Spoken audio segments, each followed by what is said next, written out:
South East Radio's Business Matters with Karl Fitzpatrick. South East Radio.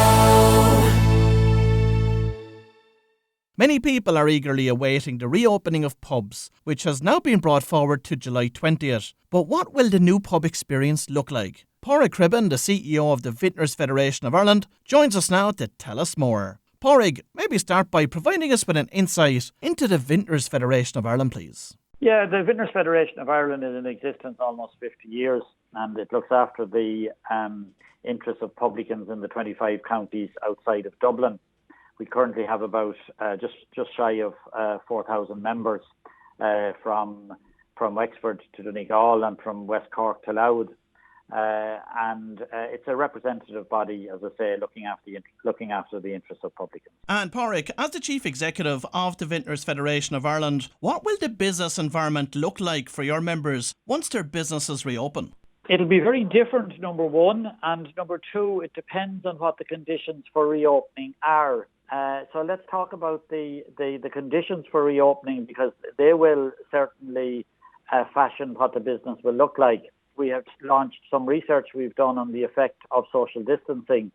And there's an amazing difference between, say, a 2 metre and a 1 metre social distancing guideline. In a 1 metre, it reduces by 50%. In a 2 metre, it reduces to about 12.5% of what it was previously. And in a seated area, it reduces in the 1 metre to 65% and in the 2 metre to 34%. So if the 1 metre rule applies, it'll be very difficult to see how pubs will open with any level of viability. It's just not possible. So that's a very critical area. The second thing to say is that that also will have an effect on what it will look like, because from an atmospheric point of view, there's a big difference between 1 and 2 metres. So that's a key challenge in the reopening. The second thing is that irrespective of whether it's 1 metre or 2 metres, even at 1 metre, there will be a significant requirement for investment by the state to get people over what I would call the hump while we have social distancing in place and back to a more normal level of trading, when pubs can recreate the jobs, recreate the atmosphere, recreate the attractiveness for tourists, etc. So, do you see a situation where many pubs will just remain closed until the social distancing disappears? It's too early to call on that. I think that, we don't know how long social distancing is going to be in play.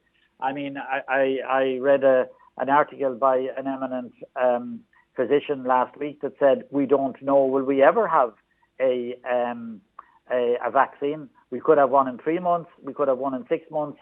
He quoted HIV, where he said 20 years on, we don't have an effective vaccine. So I think there will be a question of the risk-reward to be analysed.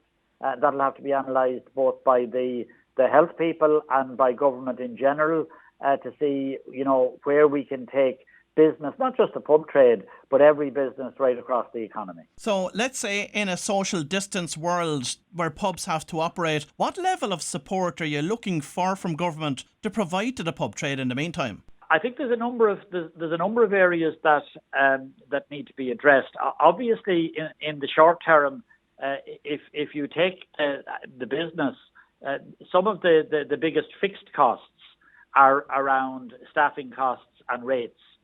And certainly in the initial stage, we would see it is important to get as many people back to work as possible.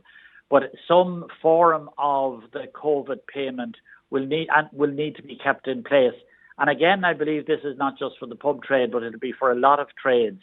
And certainly there is a level of forbearance on rates presently.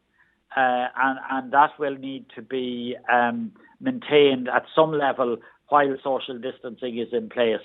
There are a lot of other measures around VAT and excise, but they only come into play when you have turnover, when you have business, and they're ones we'll be talking to government about as well.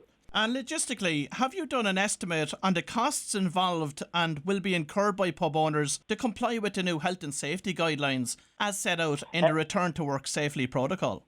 Well, you see, what we have the Return to Work Safety Protocol, which is a very generic set of proposals. But you can take it that between the supply of cleaning materials, the supply of PPE, the possible supply of screens, and most importantly, the significant reduction in capacity. The costs are going to be enormous. So how are you looking for government to support that lack of demand, the drop in turnover or profitability once pubs reopen?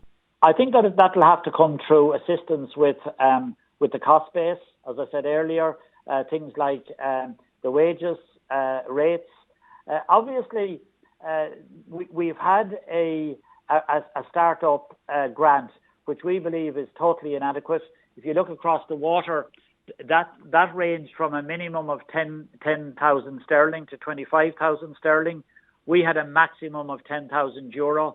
We think that needs to be recalibrated along the lines of the UK one, and we put proposals to government along that line.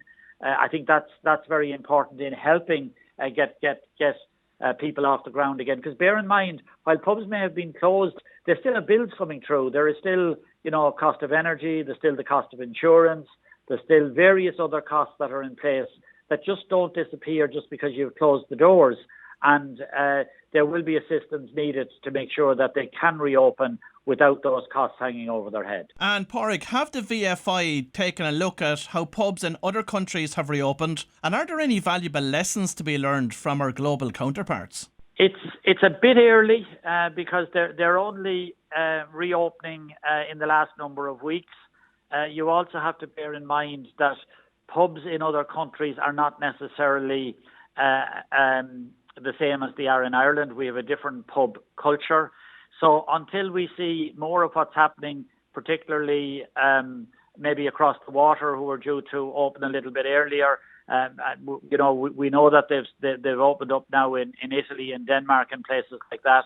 But it's just that little bit too early to be making comparisons because there is what I call a settling down period, and that settling down period needs to be given a chance to take place. And of course, we've seen lots of images across social media platforms in terms of what a pub might look like in the future with regard to having booths in place and also partitions between individuals standing at a bar counter. How realistic are they? And what do you envisage to be the future of the pub in terms of how it will look? I think every pub, like they do today, will look differently because it'll depend on the configuration of the pub, the length of the bar, if there's an eating area, a restaurant area, the size of that. There will be a use of screens, I would surmise, to maximise the use of space. But hopefully, that this will be temporary. And that this pandemic will pass. Things will get back to what we understood them to be in the past. We don't know whether that'll be 3 months, 6 months, 9 months, or whatever. But we have to have hope that the current restrictions, and while they are quite severe, will not be permanent. Well, if you've just tuned in, that was Padraig Cribben, the CEO of the Vintners Federation of Ireland, and I would like to thank Padraig for joining us on this morning's show. Southeast Radio's Business Matters with Karl Fitzpatrick. Southeast.